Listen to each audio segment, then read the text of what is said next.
Hola, ¿cómo están? Mi nombre es Irma Patricia López Olivas, curso el 8º semestre de Medicina en la Universidad Autónoma de Sinaloa. En este video vamos a hablar sobre el cáncer de mama. Como sabemos, el cáncer de mama es un problema de salud pública a nivel mundial. Su alta frecuencia, las implicaciones biológicas, económicas, más que nada el impacto emotivo que acarrean en el paciente y en sus familiares, hacen de esta enfermedad uno de los problemas de salud más discutidos a nivel médico familiar y en la sociedad, desde tiempos memorables hasta la actualidad, ya que la mama es un símbolo de la maternidad y se relaciona directamente con la descendencia. Historia natural de la enfermedad. Se origina generalmente en el epitelio de revestimiento de los conductos y su crecimiento está condicionado por factores del tumor y por factores del huésped. Habitualmente el crecimiento es lento, requiriéndose de 6 a 8 años para que la masa celular alcance un volumen de 1 centímetro de diámetro y pueda detectarse clínicamente. Sin embargo, la diseminación a distancia puede ocurrir ya en la fase preclínica, cuando el tumor traspasa la membrana basal y se hace invasor. Localmente, el tumor primitivo de la mama se manifiesta prevalentemente en el cuadrante superior externo, en un 37%, cuadrante central, en un 15%, cuadrante superior interno en un 12%, cuadrante inferior externo un 8%, cuadrante inferior interno 5%. El 20% es difuso o en más de un cuadrante, el 2% inframamario y el 1% subclavicular o paraesternal. Al crecer el tumor frecuentemente infiltra el tejido cercano en forma difusa e irregular. El tejido conjuntivo adyacente puede reaccionar formando una capa de mayor consistencia que clínicamente se traduce en un mayor tamaño de la palpación, de superficie irregular, que muchas veces impide limitar con exactitud los diámetros de la lesión. Al avanzar la enfermedad, puede infiltrar la piel que lo cubre, llegando incluso a la ulceración. Las regiones ganglionares más frecuentes comprometidas son las axilares. Las metástasis a distancia en un 50% se encuentran en el aparato esquelético, especialmente columna vertebral, costillas y pelvis. Cerca del 25% son guía de técnica de prevención y control del cáncer de mama pulmonar y pleural. El 10% abdominales y en medida menor cerebral, órbita y cutánea. Sucesivamente las lesiones son múltiples y pueden comprometer también órganos como el riñón, páncreas, tiroides e intestino. En México, el cáncer de mama ocupa el primer lugar en la actualidad de incidencia de las neoplasias malignas en mujeres. Representa el 11.34% de todos los casos de cáncer. Pueden darse cuenta de este incremento globalmente, aproximadamente el 1.5%. El grupo de edad más afectado es entre los 40 y los 59 años. Y la mortalidad por cáncer mamario se ha incrementado en un 10.9% relativo en los últimos años. El objetivo primordial del tamizaje de esta enfermedad es la detección oportuna para reducir la mortalidad, lo cual se lleva a cabo desde el interrogatorio para la atención de factores de riesgo y la exploración clínica, apoyándonos posteriormente con la mastografía y otros auxiliares para el diagnóstico como la ecografía y la resonancia magnética, en casos que requieran complementación para la caracterización de lesiones o por sospecha de malignidad. Las recomendaciones generales que se deben otorgar a cualquier mujer son realizar autoexploración mamaria de manera mensual a partir de 18 años, de preferencia 7 días después del término de la menstruación, examen clínico por un profesional de la salud a partir de los 25 años, mastografía anual en mujer asintomática a partir de los 40 años y realización de una ecografía mamaria en mujeres menores de 35 años con enfermedad mamaria. La evaluación de la glándula mamaria mediante los estudios de imagen es fundamental, dado que la autoexploración clínica es difícil efectuar las detecciones de lesiones menores a 1 centímetro o en mamas densas poder determinar su existencia. Se describen a continuación los estudios más utilizados para realizar el tamizaje de la enfermedad. La mastografía, que este ha sido el único estudio que ha disminuido la mortalidad hasta un 30% en la población. La indicación es en mujeres asintomáticas a partir de 40 años, en mujeres que presentan mamas densas, lesión palpable, antecedente de cáncer mamario, cambios en la piel o el pezón y sospecha de cáncer mamario. Se acepta que el cáncer de mama tiene un origen a nivel genético que en combinación con otros factores como el sexo femenino, antecedentes familiares, medioambientales, el estilo de vida, exposición a hormonas reproductivas femeninas, tanto endógenas como exógenas, la enfermedad benigna de la mama, historia reproductiva, la obesidad y otras variables provoca la aparición de la enfermedad. Se ha estimado que aproximadamente más del 50% de las mujeres que desarrollan este cáncer de mama no tienen ningún factor de riesgo identificable más allá de la edad y el sexo femenino, siendo estos dos factores de riesgo los más afectados.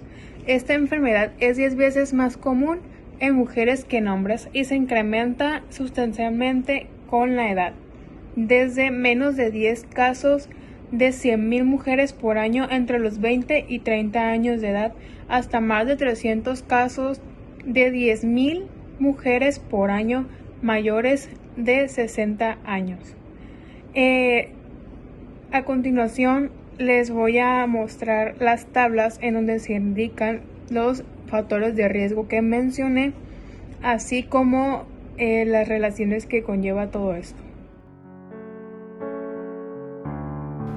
El cáncer de mama en etapas iniciales se presenta de manera subclínica en la mayoría de los casos, es decir, que solamente es detectable por estudio de imagen en menor proporción por clínica.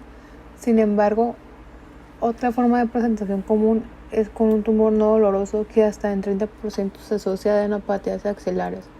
Los tumores localmente avanzados en nuestro país representan el 70% de las etapas clínicas al diagnóstico.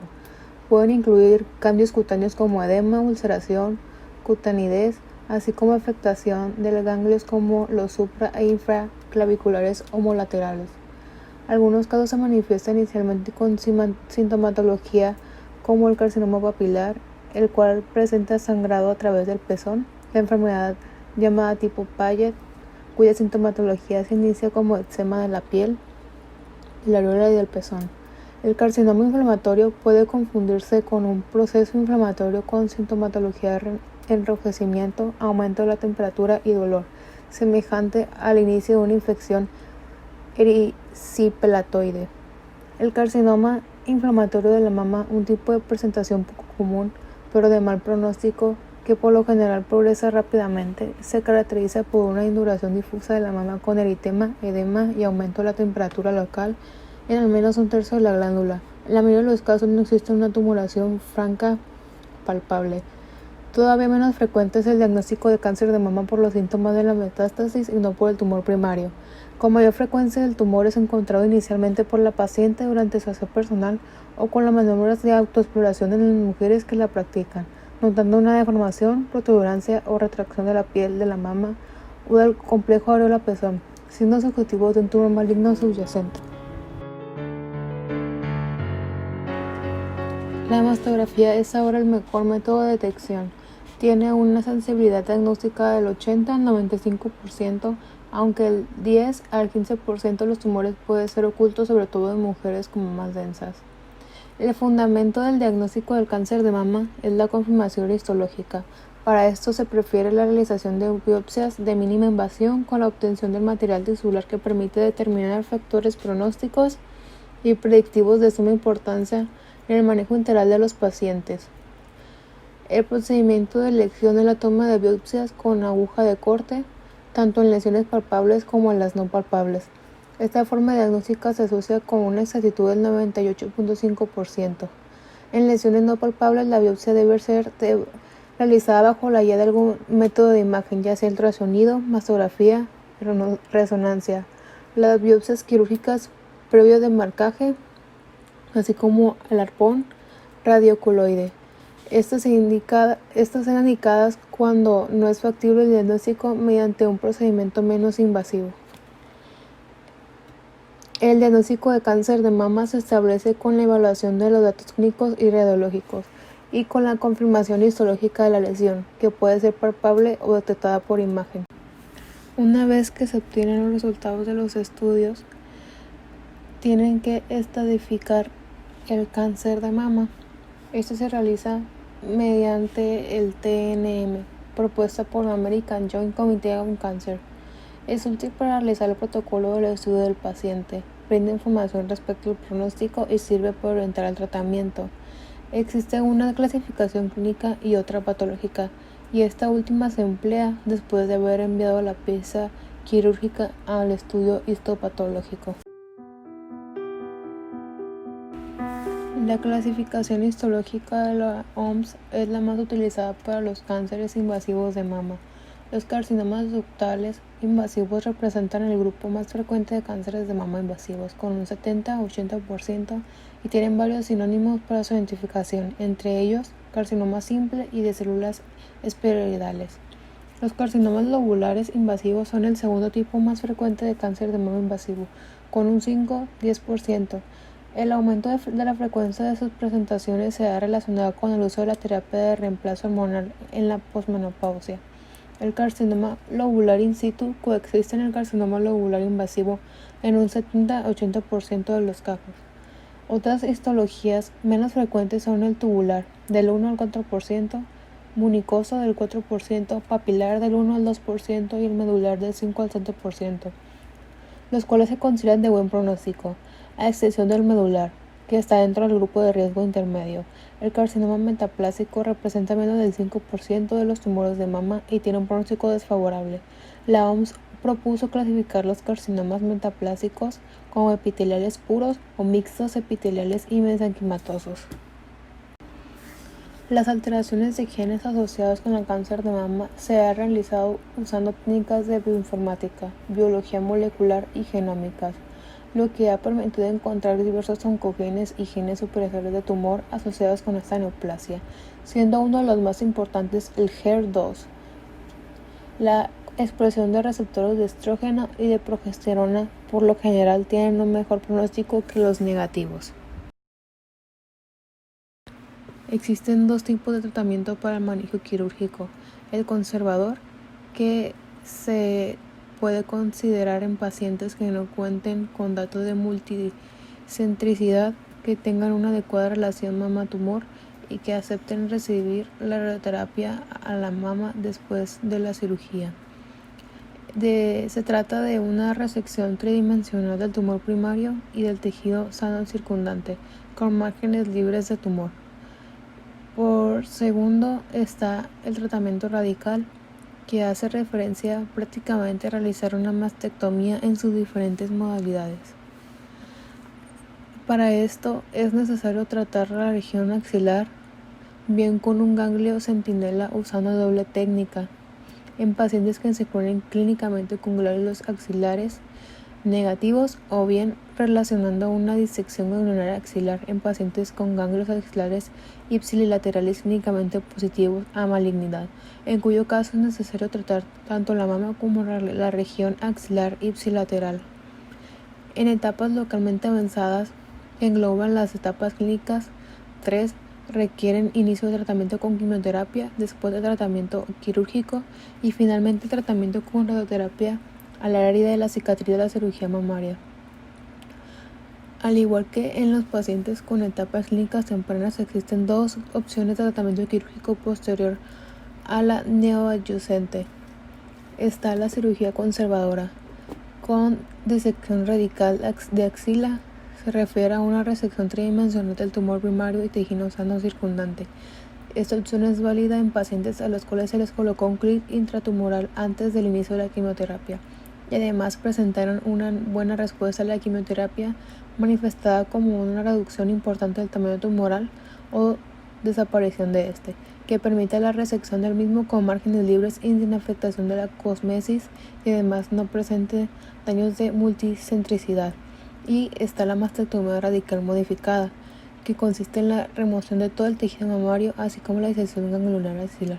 Finalmente, el tratamiento del cáncer de mama metastásico es meramente paliativo. Sin embargo, se puede evaluar el tratamiento quirúrgico en 3 escenarios: resección de enfermedad metastásica primordial, pulmonar y o hepática, resección del tumor primario de la mama en presencia de oligometástasis óseas y resección paliativa del tumor mamario en presencia de ulceración o sangrado.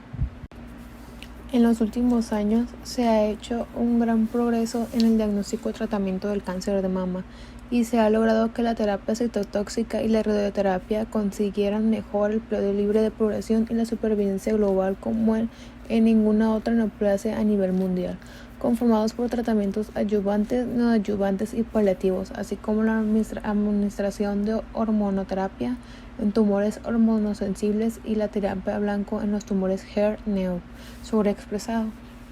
Tenemos el tratamiento citotóxico. En la actualidad, los esquemas estándares de elección, ya sea adyuvante o no adyuvante, se basa en antraciclinas. Los esquemas más utilizados son a base de adriamicina más la ciclofosfamida por 4 ciclos seguidos de un taxano por 4 ciclos o la administración de 5-fluorolacilo más adriamicina o epirubicina más ciclofosfamida por 3 o 4 ciclos.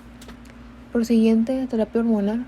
El tratamiento estándar en pacientes premenopáusicas es con tamoxifeno 20 mg vía oral diariamente durante 5 años y en las posmenopáusicas a base de inhibidores de aromatasa por 5 años.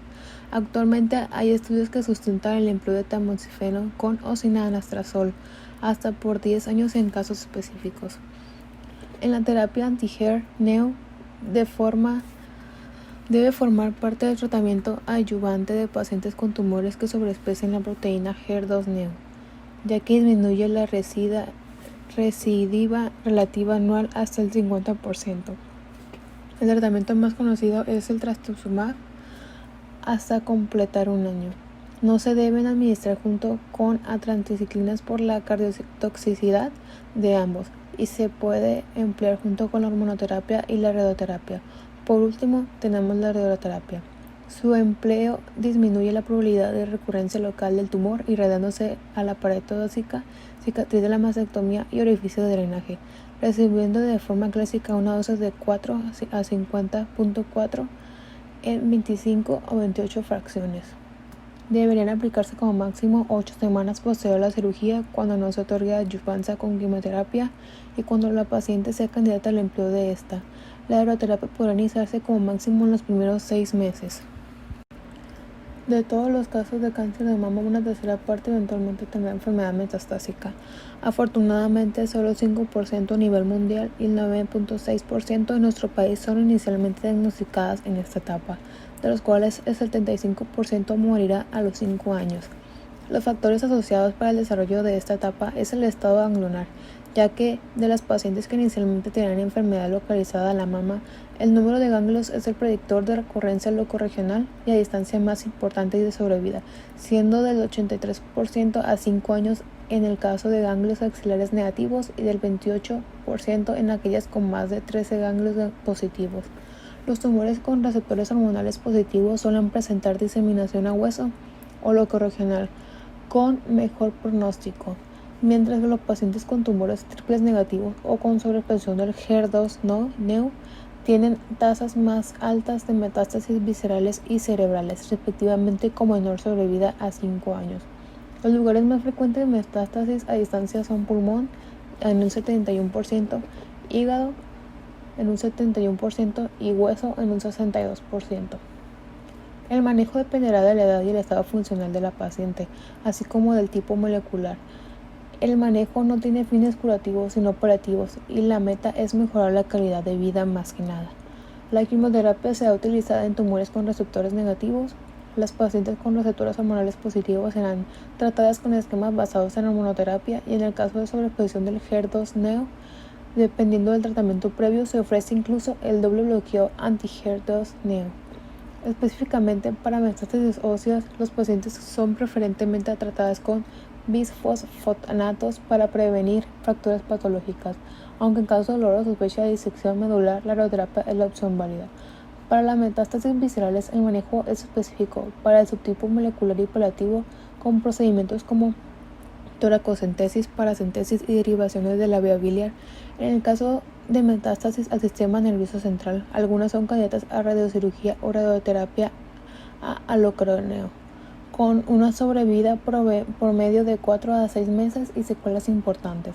La cirugía del tumor primario es una etapa controversial que aún no demuestra mejorar la sobrevida, sin embargo, está indicada en casos de ulceración o sangrado. A continuación se describen las recomendaciones aceptadas internacionalmente para el tratamiento de estos pacientes. Al concluir el tratamiento primario para el cáncer de mama, empieza la etapa de vigilancia y el control denominado seguimiento, por lo cual es importante puntualizar que tratar de anticipar el diagnóstico de actividades metastásicas no aumenta la supervivencia ni la calidad de vida, por lo que no está indicado realizar exámenes de rutina. Los factores de riesgo para el desarrollo del cáncer de mama son ya bien conocidos.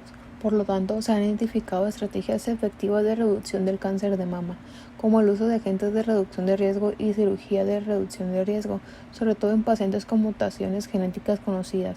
Las estrategias de reducción de riesgo quirúrgico pueden tener consecuencias psicosociales y o físicas para la mujer, y los agentes de reducción del riesgo utilizados en la reducción del riesgo no quirúrgico están asociados con ciertos efectos adversos, como puede ser modificación del estilo de vida, dieta, ejercicio, control del peso corporal y disminución del consumo de alcohol. No han demostrado evidencia científica que garantice disminución del cáncer de mama. La cirugía de reducción de riesgo. La mastectomía total bilateral. El riesgo para cáncer de mama en portadores de mutación BRCA1 o 2 se ha estimado en un 56 a un 84%. Los análisis retrospectivos con periodos de seguimiento de 13 a 14 años han indicado que la mastectomía reductora de riesgo bilateral disminuyó el riesgo de desarrollar esta enfermedad en al menos el 90% de mujeres de riesgo moderado y alto. En portadores conocidos de mutación BRCA, así como en mutaciones entre ellas la TP53, PTEN, CDH1 o STK11. Agentes reductores de riesgo: el tamoxifeno, raloxifeno, anastrozol y exemestano. Solo para mujeres mayores de 35 años se desconoce la utilidad de estos agentes en mujeres menores de 35 años. La historia familiar del cáncer de mama se considera un factor de riesgo para el desarrollo de esta enfermedad. Sin embargo, solo un 5 al 10% de la población que se diagnostica con esta enfermedad tiene un verdadero componente genético. El antecedente de cáncer de mama en la madre o hermana aumenta el riesgo de cáncer de mama del 1.5 a 3 veces por encima de la población general, y se considera un factor de riesgo con implicaciones heterogéneas, ya que se verá modificado por circunstancias como la relación exacta del familiar afectado, el número de familiares con cáncer de mama en una familia y la edad en el momento del diagnóstico de los afectados. Hay ciertas condiciones que pueden orientar a pensar que nos encontramos ante un cáncer de mama hereditario, ya sea al menos 2 familiares de primer grado con cáncer de mama, uno de ellos diagnosticado antes de los 50 años, 3 o más familiares de primer o segundo grado con cáncer de mama a cualquier edad, antecedentes de cáncer de mama o cáncer de ovario entre familiares de primer y segundo grado, familiar de primer grado con cáncer de mama bilateral, cáncer de mama en hombre, 2 o más familiares de primer o segundo grado con cáncer de ovario. Existen diversos genes que se ven implicados en la patogénesis del cáncer de mama hereditario, entre los cuales los más importantes son el BRCA1 y 2, seguidos por PTEN, T90, TP53 y ATM, que son más responsables de diversos síndromes genéticos, como se explica a continuación. El BRCA1 y 2, las mutaciones de estos se heredan de forma autosómica dominante y se localizan en los cromosomas 17q21 y 13q12-13 respectivamente. El riesgo de desarrollar cáncer de mama a lo largo de la vida en la población afectada con estas mutaciones varía entre el 50 y 85% para la BRCA1 y entre el 10 y 40% para la 2. El PTEN. La enfermedad de Cowen, causada por la mutación en PTEN, se hereda de forma autosómica dominante y se caracteriza por diversas lesiones como amartomas del tracto gastrointestinal, triquilomas, papilomatosis de labios y mucosa oral, cáncer de tiroides, fibromas uterinos y quistes y cáncer ovárico. Se calcula que el 25 a 50% de las mujeres afectadas por el síndrome de Cowen desarrollarán cáncer de mama a lo largo de la vida, siendo la neoplasia maligna asociada con mayor frecuencia con este síndrome. El TP 53. El P53 es un gen supresor de los tumores localizados en el cromosoma 17p13. Esta mutación está involucrada en el síndrome de Li-Fraumeni, que constituye alto riesgo para presentar cáncer de mama, osteosarcoma, sarcoma de partes blandas, tumores cerebrales, leucemia y carcinomas adrenocorticales. Se calcula que el 1% de los casos de cáncer de mama están relacionados con esta mutación, y es el cáncer relacionado con mayor frecuencia con la misma, con un riesgo de cáncer de mama del 53% para los 45 años y el mayor del 90% para los 60 años de edad. El ATM, la ataxia telangiectasia, es un desorden genético caracterizado por telangiectasias cutáneas, ataxia cerebral, inmunodeficiencias y predisposición al linfoma de leucemia. Se hereda de forma autosómica recesiva. El ATM es un conjunto de proteínas y enlaces que regulan la respuesta del daño del ADN. Con el tiempo y diversos estudios se concluyó que esta mutación también dispone de la aparición del cáncer de mama. Existen genes de menor penetrancia que también se ven relacionados con el cáncer de mama hereditario, aunque en menor proporción, como CHEK2, CDH1, PALAF2, BRIP1 y RAD51D, entre otros. La reconstrucción puede ser inmediata o tardía dependiendo de las condiciones o preferencias del paciente o por razones oncológicas como radiación adyuvante o previa a la cirugía, que puede inferir en el resultado cosmético o incrementar el índice de complicaciones. Las opciones de reconstrucción son material prostético y con tejido autólogo pediculado libre.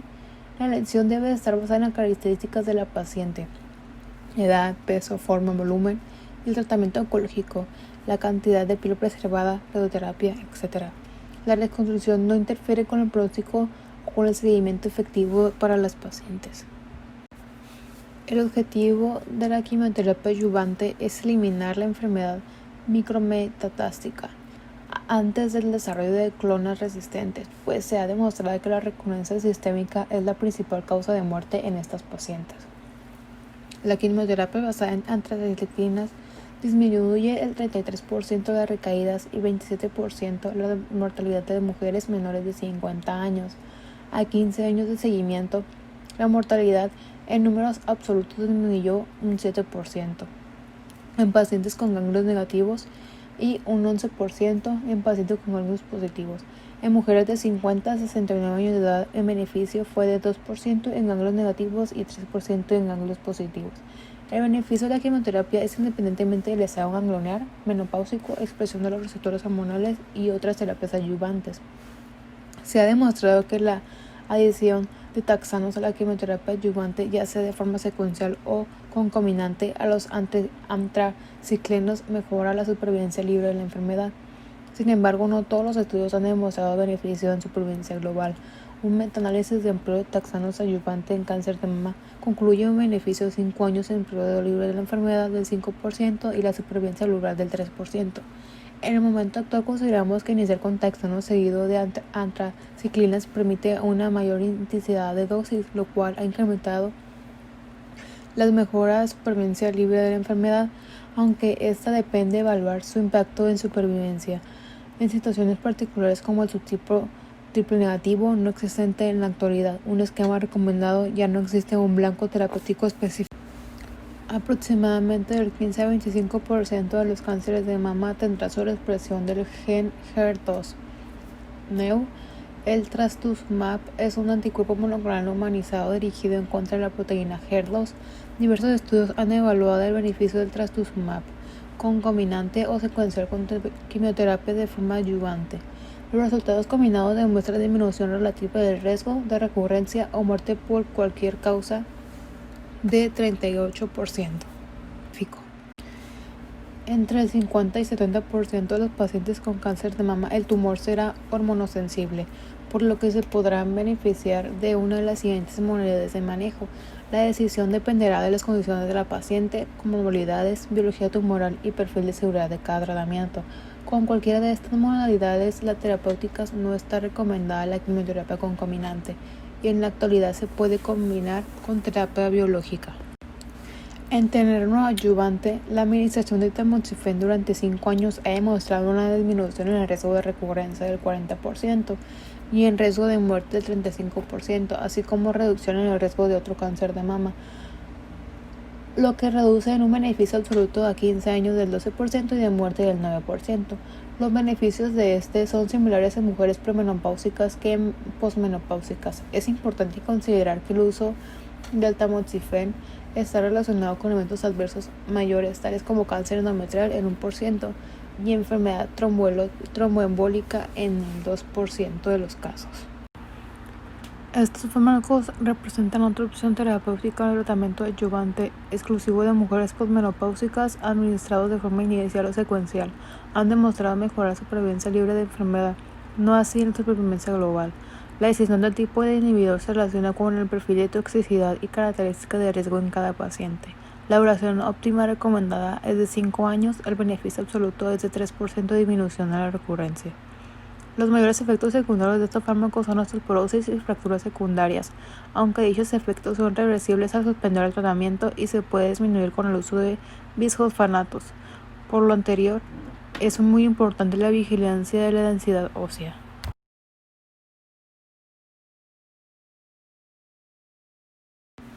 El tratamiento con radioterapia está indicado en todos los pacientes que hayan sido sometidos a cirugía conservadora. El BOST o sobreimpresión se considera estándar y se administra usando electrones. La irradiación parcial de la mama es una modalidad empleada en tumores pequeños como parte integral del tratamiento conservador. Puede administrarse en forma de braquiterapia intersticial con implante de tasa alta, braquiterapia intracavitaria, ya sea catete o balón, radioterapia intraoperatoria, ortovoltaje y, por último, la radioterapia externa conformacional. Este reduce el riesgo de recurrencia local en aproximadamente 2/3 y aumenta la supervivencia global en un 10%. Está indicada en los pacientes con 4 o más rangos positivos y o con márgenes quirúrgicos cercanos, con tumor mayor o igual a 5 centímetros de diámetro. En cuanto al tratamiento de soporte, se recomienda complementar con rehabilitación y psicoterapia. Los cuidados paliativos en enfermedad metastásica se deben utilizar como complemento o como terapia única cuando se han agotado los beneficios del tratamiento oncológico y sus efectos tóxicos son mayores. Esta modalidad de tratamiento mejorará la calidad de vida. Si mientras veías este video te sentiste identificada con alguno de estos síntomas y te autoexploraste, o si ya te habías dado cuenta que tenías algo anormal en tu mama, puedes ir inmediatamente a un centro de salud para que puedas corroborar si presentas esta enfermedad y llevar a cabo un seguimiento. Es muy importante la prevención. Esta enfermedad es prevenible, mas sin embargo no tenemos ese hábito de la prevención de la enfermedad. Hubiera menos casos si se realizaran las pacientes la mamografía, pero muchas no se lo hacen por pena. Es muy común que las pacientes tengan pena, pues muestran su intimidad, mas sin embargo creo que deberían de dejarlo por un lado porque es más importante la salud. Además de que pueden estar un familiar ahí contigo para que no haya ningún malentendido y te sientas más en confianza. Recuerda que debes de sentirte cómoda para realizarte esta prueba.